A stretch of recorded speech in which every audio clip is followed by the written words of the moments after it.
Hello students, I am CA Harshita Duswani from HR Institute of Studies. Today we will be starting the new chapter in Science for Standard 8 student. The name of the chapter is Conservation of Plant and Animal, that is chapter number 7. Okay, तो ये chapter का topic है conservation. Conservation मतलब बचा के रखना, conserve करना, बचाना प्लांट्स और एनिमल को. हमको प्लांट्स और एनिमल को क्यों बचाना है, कैसे बचाना है, कौन से स्पीसीज है, वो सब बारे में इस चैप्टर में एक एक करके हम डिटेलिंग लेंगे. ठीक है, तो सबसे पहले मैं डिफॉरेस्टेशन पे आ जाती हूँ. डिफॉरेस्टेशन मतलब क्या होता है? Okay, so a great variety of plants and animal exist on earth. They are essential for the wellbeing and survival of mankind. हमको ये भी पता है कि हमारे यहाँ पे बहुत सारे प्लांट एनिमल है इंडिया में, और हमको ये भी पता है कि ये सर्वाइवल के लिए जरूरी है. अर्थ में इंडिया गलती से हो गया. अर्थ के सर्वाइवल के लिए प्लांट और एनिमल बहुत जरूरी है. Today a major threat to survival of these organism is deforestation. लेकिन अभी प्लांट और एनिमल कब तक जीवित रहेंगे, कब तक सर्वाइव करेंगे, उस पर एक सवाल उठ गया है. क्यों? Because of deforestation. डिफॉरेस्टेशन क्या होता है? It means clearing of forest and using the land for other purpose. जो फॉरेस्ट एरिया है वो फॉरेस्ट एरिया को क्लियर कर दो, मतलब फॉरेस्ट एरिया से पूरा ट्रीज काट दो और वो जगह को कोई और पर्पस के लिए यूज करो, जैसे बिल्डिंग्स बनाने के लिए. आजकल रेसिडेंशियल एरियाज बढ़ते जा रहे हैं, जहाँ पे पहले शहर का अंत हो जाता था और जंगल चालू हो जाता था, वो जंगल काट दिए जाते हैं और शहर की सीमा बढ़ा दी जाती है. ठीक है, and not only for residential purpose है, मेनी मोर पर्पज जिस चीज के लिए वो फॉरेस्ट एरिया को कट कर देते हैं. सो इसको बोलते हैं डिफॉरेस्टेशन. दैट इज जो हमारे पास नेचुरल वेल्थ है उसको निकाल दो. सो अगर आपको डिफॉरेस्टेशन की डेफिनेशन बोले तो it is clearing of the forest for to be use for other purpose. Forest को क्लियर कर लो जिससे आप उसको, उस जगह को, उस लैंड को दूसरे पर्पज के लिए यूज कर पाओ. ठीक है, trees in the forest are cut for some of the purpose. अब आप जो फॉरेस्ट में ट्रीज होते हैं वो क्यों काटते हैं? देखो, for procuring land for cultivation. अगर ट्रीज काट देंगे तो वो जमीन है उस पर कल्टिवेशन करेंगे, एग्रीकल्चर करेंगे. बिल्डिंग हाउसेज एंड फैक्ट्री, वहां पे घर बनाएंगे, फैक्ट्रीज बनाएंगे. मेकिंग फर्नीचर और using wood as a fuel, या तो जो ट्रीज का वुड होता है उससे फर्नीचर बनाएंगे या वुड को एज अ फ्यूल यूज करेंगे. ठीक है, सो ये डिफॉरेस्टेशन करके किस किस पर्पज के लिए फॉरेस्ट को यूज किया जाता है? तो सबसे पहले जो जमीन क्लियर हुई है वहां पे हाउसेस बनाएंगे, फैक्ट्रीज बनाएंगे, उसको कल्टीवेशन के लिए यूज करेंगे वो जमीन को. या तो जो ट्रीज काटे उसका वुड है उससे फर्नीचर बनाएंगे, या तो वो वुड को एज अ फ्यूल यूज करेंगे. सो आपसे पूछ सकते हैं give some purpose for which the trees in the forest are used, are cut down and use. Trees को क्यों कट करके क्या करा जाता है, क्या यूसेज होता है, वो आपको ये लिखना है. क्लियर? अच्छा, हमने पढ़ के कि भाई डिफॉरेस्टेशन क्या है. अब डिफॉरेस्टेशन का कॉन्सिक्वेंसेस क्या है? कॉन्सिक्वेंसेस मतलब असर. डिफॉरेस्टेशन तो कर दिया हमने, ट्रीज तो काट दिए, लेकिन अब क्या, अब कौन सी समस्या आएगी, कौन सी प्रॉब्लम आएगी, उस पर चर्चा करते हैं, उसको डिस्कस करते हैं. ठीक है, कॉन्सिक्वेंसेस ऑफ डिफॉरेस्टेशन. पहले would you recall the consequences of deforestation? They remember that deforestation increases the temperature and pollution level on the earth.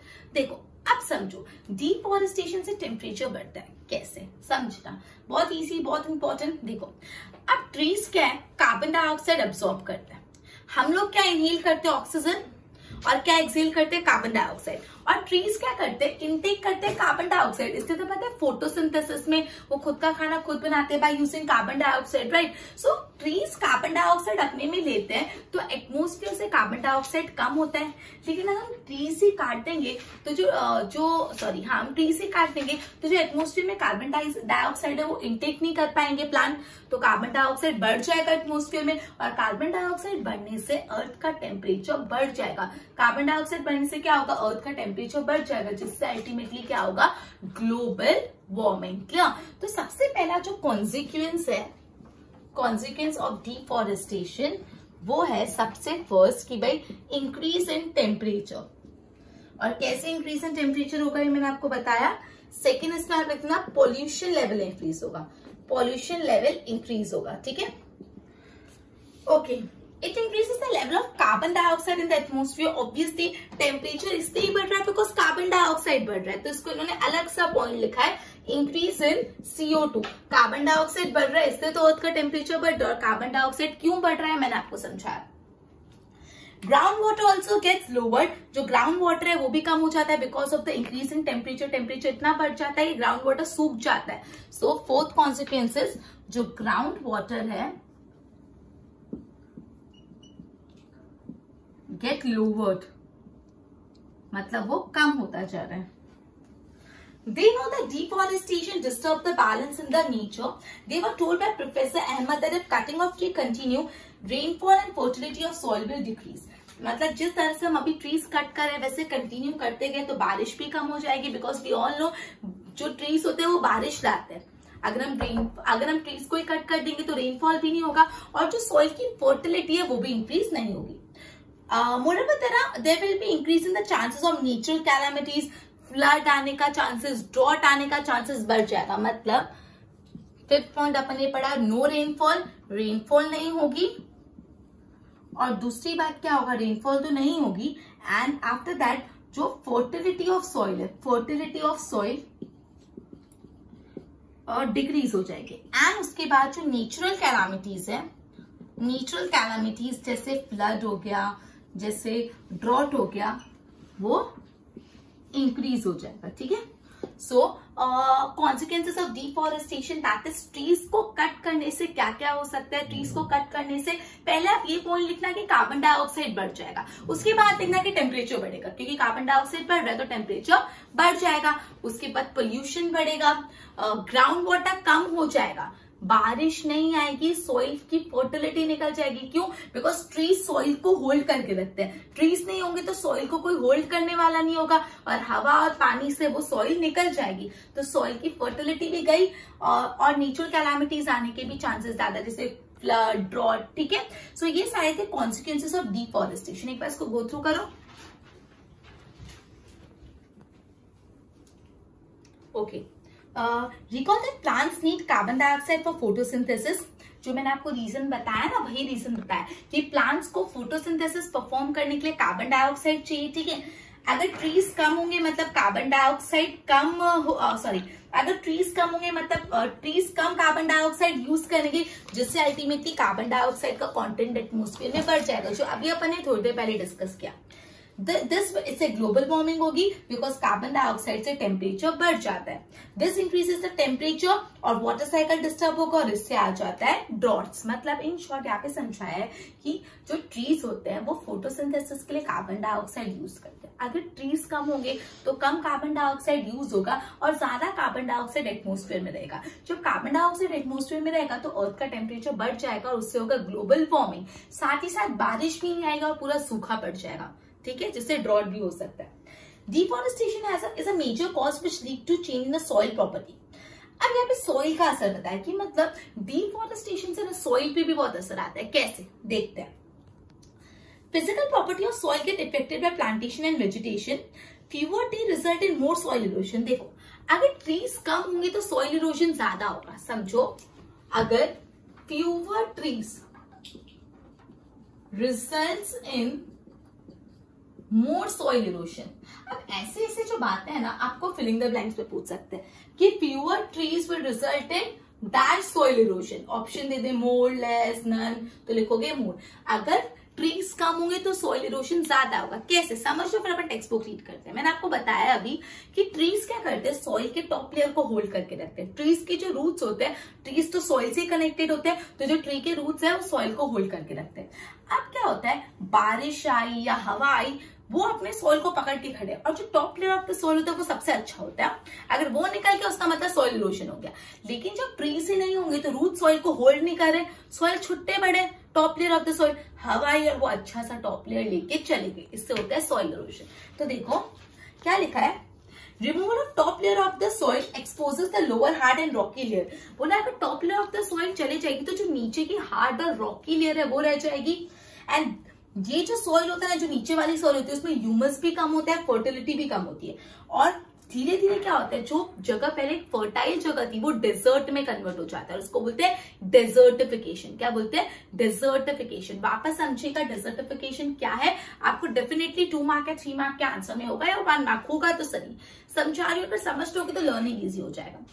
Desertification क्या होता है कि जो top layer of the soil होती है वो सबसे फर्टाइल होती है, लेकिन ट्रीज नहीं होने के कारण top layer of the soil उड़ के चले जाती है। जैसे top layer of the soil remove होगी तो नीचे कौन सी सॉइल रह जाती है, एकदम रॉकी हार्ड सॉइल। ये जो सॉइल नहीं, बहुत कम फर्टाइल है, इसमें ह्यूमस कंटेंट भी कम है। ठीक है। तो जो जगह पहले जिसके ऊपर टॉप सॉइल थी, जिसके ऊपर फर्टाइल सॉइल थी, लेकिन ट्रीज ना होने के कारण वो फर्टाइल सॉइल चले गई और नीचे एकदम बेकार सॉइल रहेगी, डेजर्ट जैसी, इसको बोलते हैं डेजर्टिफिकेशन, पूरा डेजर्ट बन गया। Clear? Okay. Deforestation also leads to decrease in the water holding capacity of soil. Okay, अब पानी, जो सॉइल होता है उसमें कैपेसिटी होती है पानी होल्ड करके रखने की, जो सॉइल होता है उसके पास कैपेसिटी होती है वाटर को अपने अंदर समाने की, होल्ड करने की। लेकिन डिफॉरेस्टेशन से ट्रीज कम होंगे ना तो सॉइल भी कम पानी होल्ड कर पाएंगे। कैसे? देखो, the movement of water from soil surface into the ground is reduce, so there are flood. यहाँ पे बोला था movement of water from the soil into the ground. अब क्या होता है, जो सॉइल में पानी होता है वो नीचे ग्राउंड में जाता है और ग्राउंड वाटर बनता है। लेकिन अगर ट्रीज नहीं होंगे तो जो सॉइल में पानी है वो ग्राउंड में नहीं जा पाएगा। ग्राउंड में नहीं जाएगा तो ज्यादा पानी ऊपर रहेगा सरफेस पे, जिससे होंगे फ्लड आने की संभावना। अगर ज्यादा पानी सरफेस पे रहेगा तो फ्लड आएगा, लेकिन ये पानी अगर ग्राउंड में चले जाएगा तो फ्लड के चांसेस कम हो जाएंगे। Clear? The other property of soil like nutrition content also changes। ठीक है। सो ये जो पूरा अपन ने पढ़ा, हमने ये पढ़ा कि भाई डिफॉरेस्टेशन से सॉइल पे क्या असर आता है। पहला तो पूरा डेजर्टिफिकेशन वाला पॉइंट अपन ने पढ़ा, फिर सॉइल की वाटर होल्डिंग कैपेसिटी कम हो जाती है, सॉइल का जो सरफेस वाटर है वो सरफेस पे जो वाटर होता है वो अंडरग्राउंड में नहीं जाता, जिससे फ्लड होने के चांसेस बढ़ जाते हैं। क्या? ओके, तो ये तो अपन ने पढ़ा कि डिफॉरेस्टेशन मतलब क्या होता है। Students, just for a reminder और रिवीजन, डिफॉरेस्टेशन होता है कटिंग ऑफ ट्रीज, नहीं सॉरी, क्लियरिंग वर्ड यूज किया आपकी टेक्स्ट बुक में। हाँ, clearing of forest, clearing of forest and using that land for other purpose. आप फॉरेस्ट को क्लियर कर रहे हो and using that land for other purpose. आप फॉरेस्ट को क्लियर कर रहे हो और वो जमीन को दूसरी चीज के लिए यूज कर रहे हो, इसको बोलते हैं डिफॉरेस्टेशन। फिर अपन ने पढ़ा कि भाई डिफॉरेस्टेशन, ये जो जमीन फॉरेस्ट हटा के जमीन को क्यों कहाँ कहाँ यूज करते हैं, कल्टिवेशन के लिए, घर बनाने के लिए, वुड के लिए, वुड को फर्नीचर की तरह यूज करते हैं, फ्यूल की तरह यूज करते हैं। फिर अपन ने पढ़ा कि भाई डिफॉरेस्टेशन से असर क्या आता है, कॉन्सिक्वेंसेस क्या आते हैं, टेम्परेचर बढ़ जाता है, पोल्यूशन बन जाता है, कार्बन डाइऑक्साइड कंटेंट बढ़ जाता है, ग्राउंड वाटर कम हो जाता है, बारिश नहीं आती, ड्रॉट हो जाता है, नेचुरल कैलामिटीज बढ़ जाती है। उसके बाद अपन ने पढ़ा कि डेजर्टिफिकेशन क्या होता है। ठीक है, इंपॉर्टेंट चीज है अपन ने पढ़ी। नेक्स्ट टॉपिक है अपना conservation of forest and wild life. अब अपन को अपने फॉरेस्ट और अपनी वाइल्ड लाइफ को बचा के रखना है, बट कैसे? सो नेक्स्ट टॉपिक पर है conservation of forest and wild life. Just a minute.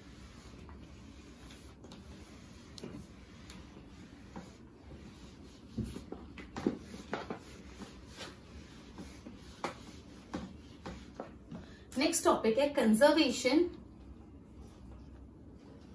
Of wild life and forest. Okay, having become aware of the effects of deforestation, Paheli and Buju are worried. They go to Professor Ahmed and ask them how forest and wildlife can be saved. अब जैसे पहेली और बुजू को पता चला अरे भाई deforestation से तो ऐसा ऐसा हो सकता है, तो पहेली और बुजू फटाफट अपने प्रोफेसर के पास गए और बोला कि हम क्या कर सकते हैं डिफॉरेस्टेशन हमारे फॉरेस्ट और वाइल्ड लाइफ को बचाने के लिए। So Professor Ahmed organized a visit to a biosphere reserve for Paheli, Buju and other classmates. So Professor ने बोला कि चलो हम लोग बायोस्फीयर रिजर्व चलते हैं। He selects a place named Pachmarhi biosphere reserve. कौन से बायोस्फीयर रिजर्व पे चलते हैं? Pachmarhi. He knows that the plant and animal found here are similar to those of Upper Himalaya peak and those belonging to Lower West Bengal. Professor Ahmed believes that the biodiversity found here is unique. मतलब Pachmarhi biosphere reserve में जो biodiversity है बहुत अलग है। ठीक है। He requests Madhav ji, a forest employee, to guide the children inside the biosphere reserve. जो प्रोफेसर थे उन्होंने जो फॉरेस्ट के गाइड थे माधव जी, उनको बोला कि बच्चों को अंदर फॉरेस्ट में लेके जाओ, फॉरेस्ट के बारे में बताओ। ठीक है, सॉरी, बायोस्फीयर रिजर्व में लेके जाओ, उसके बारे में बताओ। He explained that preserving area of such biological importance makes them our national heritage. तो माधव जी ने बताया कि ये जो हम चीजों को जब बचाते हैं तो हमारा नेशनल हेरिटेज सेव होता है, पूरी कंट्री का हेरिटेज है। Madhaji explains to the children that apart from our personal effort of society, government agencies are also there. Government lays down rules, method and policy to protect and conserve them. Wildlife sanctuary, national park, biosphere reserve are protected area for conservation of plant and animal. Plant और animal को संभाल के रखने के लिए, conserve करने के लिए क्या क्या चीजें है? Wild life century, biosphere reserve और नेशनल पार्क। ठीक है। तो जो अपनी वाइल्ड लाइफ है उन सबको कंजर्व करने के लिए 3 चीजें, एक तो बायोस्फीयर रिजर्व है, एक नेशनल पार्क है और एक वाइल्ड लाइफ सेंचुरी, ठीक है। अब आपको बायोस्फीयर रिजर्व समझाया है डिटेल में, पर बिफोर दैट आपकी तो येलो बॉक्सेस है, एक बार मैं उसको गो थ्रू कर लेती हूँ। Page number 78, okay. Biosphere is that part of the earth in which living organism exist or with support life। तो वो part of the earth जहाँ पे living organism रहते हैं या तो जहाँ पे life possible, उसको बोलते हैं बायोस्फीयर। आप सबको पता होगा, आपने आई थिंक लास्ट ईयर या तो शायद से इस साल ही 7th स्टैंडर्ड में पढ़ा था कि 4 स्पीयर्स होते हैं, atmosphere, lithosphere, hydrosphere, biosphere. Lithosphere मतलब जो अर्थ सरफेस है, हाइड्रोस्फीयर मतलब वाटर सरफेस, एटमोस्फियर मतलब gas, obviously atmosphere, and biosphere मतलब जहाँ पे तीनों मीट करते हैं, जहाँ पे लाइफ एक्चुअली पॉसिबल होती है। तो ये वही बायोस्फीयर की बात बोली है। Biosphere is a part of the earth जहाँ पे लिविंग ऑर्गेनिज्म रहते हैं और जहाँ पे लाइफ सपोर्ट होती है। बायोलॉजिकल डायवर्सिटी और बायोडाइवर्सिटी रिफर्स टू, अब देखो बायोडाइवर्सिटी हमने वर्ड यूज किया, तो बायोडाइवर्सिटी क्या होता है? It refers to the variety of organisms existing on the earth, their interrelationship and relationship with environment. Biodiversity मतलब अलग अलग टाइप के ऑर्गेनिज्म जो अर्थ में रहते हैं, उन ऑर्गेनिज्म का बीच का रिलेशनशिप और वो ऑर्गेनिज्म का एनवायरमेंट के साथ रिलेशनशिप। देखो बायोडाइवर्सिटी क्या होता है? बायोडाइवर्सिटी, आप इसको बायोडाइवर्सिटी बोलो या तो बायोलॉजिकल डाइवर्सिटी। ये बायो का पूरा फुल फॉर्म तो बायोलॉजिकल ही है ना, तो आप इसको बायोलॉजिकल डाइवर्सिटी बोलो या बायोडाइवर्सिटी, बात एक ही होती, कंफ्यूज मत होना, ठीक है। इसका मतलब क्या होता है? इट रिफर्स टू डाइवर्सिटी मतलब बहुत सारे अलग अलग, so it refers to variety, variety of what? It refers to the variety of organism existing on earth. Earth पे जो अलग अलग ऑर्गेनिज्म है वो देयर इंटररिलेशनशिप, ये ऑर्गेनिज्म का अंदर अंदर का relationship and their relationship with environment.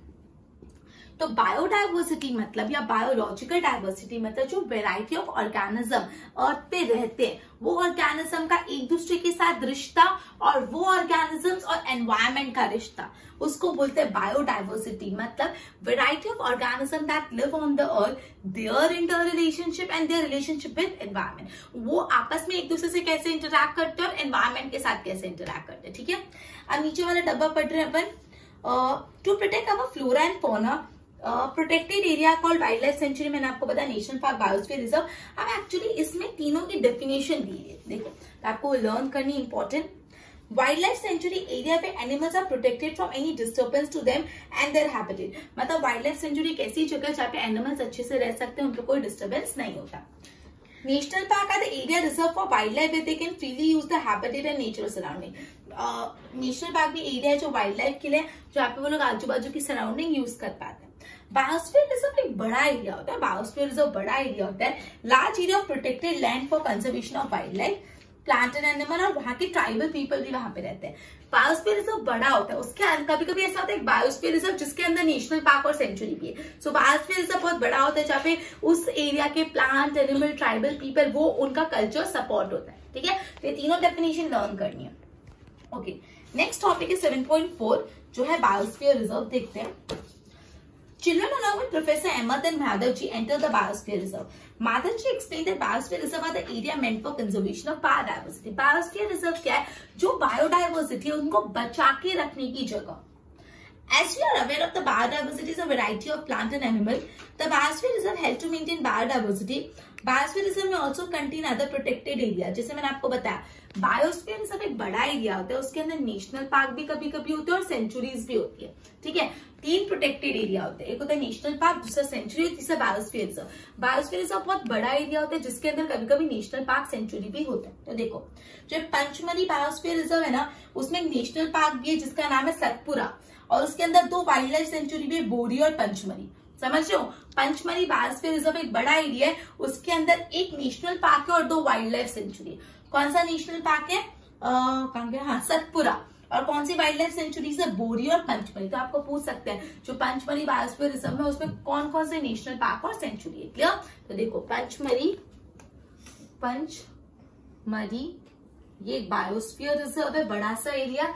इसके अंदर एक वन नेशनल पार्क है जिसका नाम है सतपुरा और 2 वाइल्ड लाइफ सेंचुरी है, 2 वाइल्ड लाइफ सेंचुरी जिसमें से एक तो पंचमढ़ी है और दूसरी है बोरी। क्लियर? ओके, नेक्स्ट टॉपिक है flora and fauna. Okay, so flora and fauna किसको बोलते हैं वो देखते हैं अपन। As the children walk around the biosphere reserve, they appreciate the green wealth of forest. जैसे ही बच्चे बायोस्फीयर रिजर्व में घूम रहे थे, उन्होंने अलग अलग फॉरेस्ट एरिया देखा और उससे वो लोग उनकी ग्रीनरी से बहुत इम्प्रेस हुए। They are very happy to see trees and animals. Suddenly, पहेली finds a rabbit and wants to catch it. अचानक से पहेली ने एक रैबिट देखा और पहेली को बहुत क्यूट लगा वो और उसको रैबिट को पकड़ना था। ठीक है? She started running after it. Professor Amos stopped her. He explained that animals are comfortable and happy in their own habitat. तो जब वो रैबिट भाग रहा था तो पहेली उसको पकड़ने गई तो वो और तेजी से भाग गया। तो प्रोफेसर अहमद ने बोला मत पकड़ने की कोशिश करो, बिकॉज जैसे हमको अपने घर में कोई अपने पीछे भागे तो अच्छा नहीं लगता ना, वैसे भी रैबिट का वो घर है, हम उनके पीछे भागेंगे तो दे वोंट लाइक इट कि हमारे एरिया में आए क्यों, बुलाया किसी ने, वैसा ही। तो जैसे हम अपने घर पे कंफर्टेबल होते हैं वैसे जो एनिमल्स होते हैं वो अपने हैबिटेट में कंफर्टेबल होते हैं। So we should not disturb them, right? We should not disturb them. Mataji explained that some animal and plant typically belong to a particular area. Plant and animal found in particular area called flora and fauna. मतलब plant को flora बोलते हैं और जो animals है उसको fauna बोलते हैं। तो ये ध्यान रखना, जो प्लांट्स होते हैं वो होते हैं फ्लोरा, फ्लावर, फ्लोरा, क्योंकि इसमें ना यूजुअली कंफ्यूजन होता है, उल्टा लिख देते हैं बच्चे। तो जो plants, flowers, flora and fauna मतलब एनिमल। ठीक है? Flora and fauna, flora means plants and fauna means animal. ठीक है? चलो, तो फ्लोरा फौना भी अपन ने पढ़ा। अब नेक्स्ट टॉपिक है एंडेमिक स्पीसीज। एंडेमिक स्पीसीज क्या होता है? जस्ट मैं एक बार लिख देते जिससे आपको पता चल जाए। फ्लोरा मतलब plants and fauna means animals. Okay, ठीक है, चलो। Endemic species. Soon the group quietly enters the deep forest. अब धीरे धीरे एक गहरे जंगल में बच्चे चले गए। Children are surprised to see a very big squirrel. This squirrel has a big fluffy tail. They are curious to know about it. Madaji tells them that this is a giant squirrel and it is endemic to this area. Okay. अब बच्चों ने एक बड़ी सी squirrel देखी तो वो देख के बच्चे बहुत इम्प्रेस हो गए। तो उनको माधव जी ने बताया ये जायंट स्क्विरल है, बड़ी सी स्क्विरल है जो इस एरिया में एंडेमिक है। अब एंडेमिक, बच्चों ने पूछा एंडेमिक मतलब क्या होता है? ठीक है, अब एंडेमिक तो मतलब सोच रहे होगे कि जो एक्सटेंट हो गए, जो है ही नहीं, बट ऐसा नहीं है। एंडेमिक अलग वर्ड है। ठीक है? Okay, so endemic species. Endemic, and मतलब एंड, अंदर। एंडेमिक, एक्सटेंट मतलब, ठीक है, एंडेमिक मतलब वो स्पीसीज होते हैं, दो species of plant and animal which are found exclusively in particular area. मतलब एक एरिया में ही वो फाइंड किए जाते हैं, पर्टिकुलरली, एक्सक्लूसिवली। एक्सक्लूसिवली मतलब वो प्लांट और एनिमल्स उसी एरिया को बिलोंग करते हैं। वो प्लांट एंड एनिमल कोई और दूसरी जगह मिलेंगे नहीं, सिर्फ उसी एरिया में मिलेंगे, उसको बोलते हैं एंडेमिक स्पीसीज। ठीक है? So endemic species extant species के साथ मिक्स मत कर देना। एंडेमिक स्पीसीज वो species of plant and animal होते हैं that are exclusively found in that area, in a particular area. एक एरिया में अगर प्लांट एंड एनिमल से वहां पे वैसा प्लांट मिलता है, वहां पे वैसा एनिमल मिलता है, तो वो एनिमल हो गया एंडेमिक। क्लियर? तो डेफिनेशन आपको लर्न करनी है, just a minute.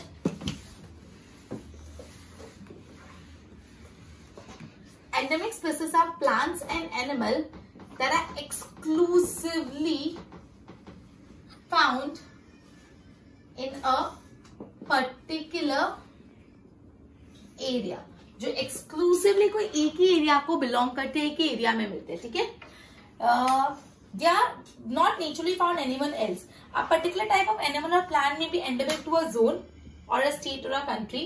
Mataji shows Sal, wildlife, wild mango as the two plants of the endemic flora of the Pachmarhi. अब पंचमढ़ी बायोस्फीयर रिजर्व में दो एंडेमिक फ्लोरा है, मतलब दो ऐसे प्लांट है जो सिर्फ पंचमढ़ी बायोस्फीयर रिजर्व में ही मिलते हैं। सो कौन से दो फ्लोरा हैं जो सिर्फ पंचमढ़ी बायोस्फीयर में रिजर्व में मिलते हैं, जो सिर्फ पंचमढ़ी में एंडेमिक है? एंडेमिक मतलब सिर्फ पंचमढ़ी में ही मिलेंगे। तो वो है साल एंड वाइल्ड मैंगो, तो ये आपको 1 मार्क में पूछ सकते हैं। Name the flora that are endemic to Pachmarhi wildlife, Pachmarhi biosphere reserve. कौन से ऐसे फ्लोरा है जो सिर्फ पंचमढ़ी बायोस्फीयर रिजर्व में मिलते हैं? तो साल एंड वाइल्ड मैंगो, ठीक है। Bison, Indian giant squirrel and flying squirrel are endemic fauna. Flora ये है, तो फौना कौन से एंडेमिक है यहाँ पे, मतलब कौन से ऐसे एनिमल्स है जो सिर्फ पंचमढ़ी बायोस्फीयर रिजर्व में मिलते हैं? तो वो है, just a minute, bison, Indian giant squirrel and flying squirrel, 3 है। एक तो बाइसन, बिसन, एक इंडियन जायंट स्क्विरल जिसका अभी अपने डिस्क्रिप्शन देखा, एंड फ्लाइंग स्क्विरल, ठीक है। सो ये दोनों आंसर इंपॉर्टेंट है। ये भी इंपॉर्टेंट है कि एंडेमिक स्पीसीज की डेफिनेशन पूछ सकते हैं। Plant and animal that are found exclusively in a particular area. Pachmarhi biosphere reserve के एंडेमिक फ्लोरा कौन से, फौना कौन से? फ्लोरा पूछे तो sal and wild mango, and fauna पूछे तो bison, Indian giant squirrel and flying squirrel, ठीक है। Ahmed explained that destruction of their habitat, increasing population and introduction of new species may affect the natural habitat. Okay.